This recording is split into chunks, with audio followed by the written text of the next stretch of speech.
ಎಲ್ರಿಗೂ ನಮಸ್ಕಾರ. ಎಲ್ಲರೂ ಹೇಗಿದ್ದೀರಾ? Welcome back to my YouTube channel. ಇನ್ನೂ ಯಾರೆಲ್ಲ ನನ್ನ ಚಾನಲ್ನ ಸಬ್ಸ್ಕ್ರೈಬ್ ಮಾಡ್ಕೊಂಡಿಲ್ಲ ಹಾಗೆ ನೋಡ್ತಿದ್ದೀರಾ, ಪ್ಲೀಸ್ ಸಬ್ಸ್ಕ್ರೈಬ್ ಮಾಡ್ಕೊಳ್ಳಿ. ಈವ್ನಿಂಗಿಂದನೇ ವಿಡಿಯೋನ ಸ್ಟಾರ್ಟ್ ಮಾಡಿದೆ. ಸೊ ಅಣ್ಣ ನನ್ನ ತಮ್ಮ ಎಲ್ಲ ಇರೋದ್ರಿಂದ ಏನಾದರೂ ಸ್ನ್ಯಾಕ್ಸ್ ಮಾಡೋಣ ಅಂತ ಅಂದ್ಕೊಂಡ್ವಿ. ಹಸಿ ಚುರುಮುರಿನೇ ಮಾಡೋಣ, ಈಸಿಯಾಗಿ ಬೇಗ ಆಗಿಬಿಡುತ್ತೆ ಅಂತ ತಮ್ಮನೇ ಎಲ್ಲ ರೆಡಿ ಮಾಡ್ದೆ. ಸಿಂಪಲ್ ಇದಕ್ಕೆ ಈರುಳ್ಳಿ, ಟೊಮೊಟೊ, ಕೊತ್ತಂಬರಿ ಸೊಪ್ಪು, ಹಾಗೆ ಸ್ವಲ್ಪ ಖಾರದ ಪುಡಿ, ಸ್ವಲ್ಪ ಕಾಯಿ, ಲೆಮನ್, ಇಷ್ಟೇ. ಇದೆಲ್ಲ ಹಾಕ್ಬಿಟ್ಟು ಚೆನ್ನಾಗಿ ಮಿಕ್ಸ್ ಮಾಡಿ, ಕಡಲೆ ಬೀಜ ಮಸಾಲೆ ಏನಿಲ್ಲ, ಚೆನ್ನಾಗಿರುತ್ತೆ. ಇದನ್ನು ಒಂಥರ ಎಲ್ಲ ಮಾಡಿದ್ರು ಅವರೇ. ಕಲಿಸ್ತಿರೋದು ನೋಡೆ ಬಾಯಲ್ಲಿ ನೀರು ಬರ್ತಿತ್ತು, ಹಾಗೆ ಟೇಸ್ಟ್ ಮಾಡ್ತಿದ್ದೆ.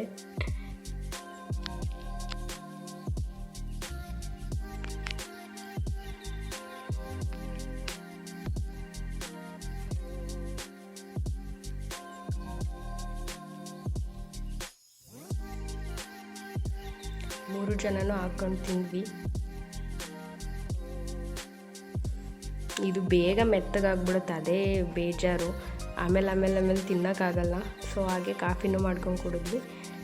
ನನ್ನ ತಮ್ಮ ಸ್ವಲ್ಪ ಮೇವು ಕುಯ್ಕೊಟ್ಟ, ಅವನಿಗೆ ಕೆಲಸ ತಪ್ಪಿತು. ಬಿಡು ಸಾಕು, ಇರೋವರೆಗೂ ಅವನೇ ಕುಯ್ಕೊಡ್ತಾನೆ. ಅವ್ರು ಹೊರಟ್ರು ಮನೆಗೆ. ನಾನು ಇನ್ನೇನು ಸಂಜೆ ಆಯ್ತಲ್ಲ, ಪಾತ್ರೆ ಎಲ್ಲ ಇದ್ದು ಸ್ವಲ್ಪ ತೊಳೆದ್ಬಿಟ್ಟು ದೇವ್ರ ದೀಪ ಹಚ್ಚೋಣ ಅಂತ ಬಂದೆ. ಸ್ವಲ್ಪ ರೇಷನ್ನು ಖಾಲಿ ಆಗಿತ್ತು, ಅದೆಲ್ಲ ತುಂಬಿಸ್ಕೊಂಡೆ. ಅಪ್ಪಾಜಿ ಬಂದರು, ಅವರಿಗೂ ಕಾಫಿ ಮಾಡಿಕೊಟ್ಟೆ.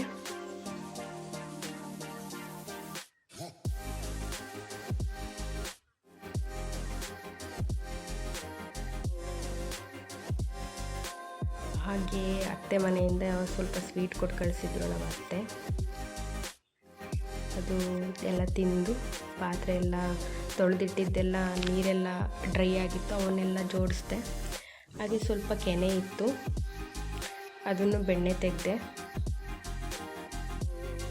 ಒಂದು ವಾರದ ಕೆನೆ ಅಷ್ಟೇ ನೋಡಿ, ಎಷ್ಟೊಂದು ಬೆಣ್ಣೆ ಬಂತು. ನಾನು ತುಪ್ಪ ತರಿಸೋದೇ ಇಲ್ಲ ಅಂಗಡಿಯಿಂದ, ಮನೆಯಲ್ಲೇ ಮಾಡ್ಕೊಳ್ತೀನಿ. ಹಾಗೆ ಇದೊಂದು ಸಿಂಪಲ್ ಟಿಪ್ ಅಂತಲೇ ಅಂದ್ಕೊಳ್ಳಿ. ಈಗ ಹಿತ್ತಾಳೆ ಪಾತ್ರೆಗಳು, ತಾಮ್ರದವು, ಪೂಜೆವೆಲ್ಲ ಪಾತ್ರೆ ಎಲ್ಲ ಇರುತ್ತಲ್ಲ, ಅದೆಲ್ಲ ತೊಳೆಯೋದಕ್ಕೆ ಹುಣಸೆಹಣ್ಣು, ಪೀತಾಂಬರ ಪೌಡ್ರೆಲ್ಲ ಹಾಕ್ಕೊಳ್ತಾರೆ. ನಾನು ಅದೇನು ಹಾಕ್ಕೊಳ್ಳಲ್ಲ. ಸ್ವಲ್ಪ ಒಂದು ಅರ್ಧ ಲೆಮನ್ನು, ಹಾಗೆ ಸ್ವಲ್ಪ ಸಾಲ್ಟ್, ಹಾಗೆ ಬೇಕಿಂಗ್ ಸೋಡಾ, ಅಡುಗೆ ಸೋಡಾ, ಅದನ್ನೆಲ್ಲ ಹಾಕ್ಕೊಂಡು ಸ್ಕ್ರಬ್ ಮಾಡಿದ್ರೆ ಮುಗ್ದೋಯ್ತು. ಬೇಗ ಕೈಯೂ ನೋವಾಗಲ್ಲ, ಬೇಗ ಕೊಳೆ ಹೋಗುತ್ತೆ. ಇದೊಂದು ಟಿಪ್ಸ್ ಅಂತಲೇ ತಿಳ್ಕೊಳ್ಳಿ. ನಾನು ಯಾವಾಗಲೂ ಇದೇ ಥರ ಮಾಡೋದು. ಎಷ್ಟು ಗಲೀಜಾಗಿತ್ತು, ಎಷ್ಟು ಬೇಗ ಕ್ಲೀನ್ ಆಗುತ್ತೆ ನೋಡಿ ನೀವೇ.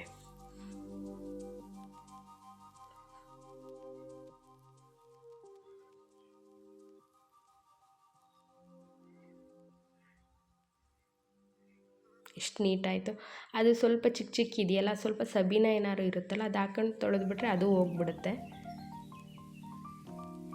ನೀಟಾಗುತ್ತೆ, ಏನಿರಲ್ಲ. ಸೊ ಇದರಲ್ಲೇ ನೀರು ಕುಡಿಯೋದು. ತೊಳೆದಿಟ್ಬಿಟ್ಟು ರಾತ್ರಿ ನೀರು ಹಾಕಿಟ್ಟಿರ್ತೀನಿ. ತಪ್ಪಲಿನೂ ಇದೆ. ಸೊ ನಾನು ಇದಕ್ಕೆ ಸ್ವಲ್ಪ ನೀರು ಹಾಕಿ ಮೆಂತ್ಯ ಕಾಳು ಹಾಕಿಟ್ಟಿರ್ತೀನಿ, ಬೆಳಗ್ಗೆ ಎದ್ದು ಕುಡಿತೀನಿ. ಇವಾಗಿನ ಆರೋಗ್ಯಕ್ಕೆ ಸ್ವಲ್ಪನಾದರೂ ಕೇರ್ ಮಾಡಲೇಬೇಕಲ್ವಾ. ಸೊ ಆದಷ್ಟು ಎಷ್ಟಾಗುತ್ತಷ್ಟು ನಾವು ಪ್ರಯತ್ನ ಮಾಡಬೇಕು. ಹಾಗೆ ದೊಡ್ಡಮ್ಮರ ಮನೆಗೆ ಬಂದ್ವಿ ನೈಟು. ಅಮ್ಮ ಅಲ್ಲೇ ತಿಂಡಿ ಮಾಡಿದ್ದೀನಿ ಬನ್ನಿ ಅಂತ ಕರೆದ್ರು. ಸೊ ಅಲ್ಲಿ ಚಪಾತಿ ಮಾಡಿದರು.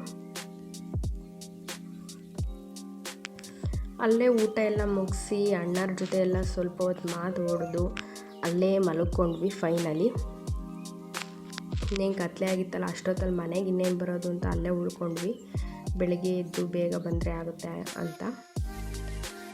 ಸೊ ಇಲ್ಲಿಗೆ ವಿಡಿಯೋನ ಎಂಡ್ ಮಾಡ್ತಾಯಿದ್ದೀನಿ. ಪ್ಲೀಸ್ ವಿಡಿಯೋನ ಸಬ್ಸ್ಕ್ರೈಬ್ ಮಾಡ್ಕೊಳ್ಳಿ. ಹಾಗೆ ನೋಡ್ತಿದ್ದೀರಾ, ಸಬ್ಸ್ಕ್ರೈಬ್ ಮಾಡ್ಕೊಂಡು ನೋಡಿ, ನನಗೂ ಸ್ವಲ್ಪ ಹೆಲ್ಪ್ ಆಗುತ್ತೆ. ಇನ್ನು ಮುಂದೆ ಚೆನ್ನಾಗಿರೋ ವಿಡಿಯೋಗಳನ್ನು ಹಾಕ್ತೀನಿ ಅಂತ ಹೇಳ್ತಾ ವಿಡಿಯೋನ ಎಂಡ್ ಮಾಡ್ತಾಯಿದ್ದೀನಿ. ಲೈಕ್ ಮಾಡಿ, ಶೇರ್ ಮಾಡಿ, ಕಮೆಂಟ್ ಮಾಡಿ, ಹಾಗೆ ಸಬ್ಸ್ಕ್ರೈಬ್ ಮಾಡೋದಂತೂ ಮರಿಲೇಬೇಡಿ. ಪ್ಲೀಸ್ ಸಬ್ಸ್ಕ್ರೈಬ್ ಮಾಡ್ಕೊಳ್ಳಿ ಅಂತ ಹೇಳ್ತಾ ನಿಮಗೂ ಗುಡ್ ನೈಟ್ ಹೇಳ್ತೀನಿ. ಬಾಯ್, ಗುಡ್ ನೈಟ್ ಫ್ರೆಂಡ್ಸ್.